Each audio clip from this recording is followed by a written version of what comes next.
Here's a new trend. Post something that isn't a fucking Glock or a fucking Draco with no modifications that you overpaid for, you fucking hoodlums. Check this shit out. Fucking eat my nuts, you dicks.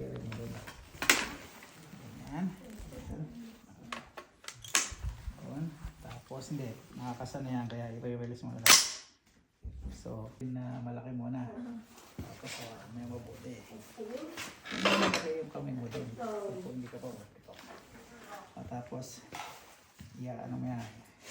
260? Yan, naka-ready na yan. Ganyan safety. Puputok mo lang. Sige. Silip. Hawa ko.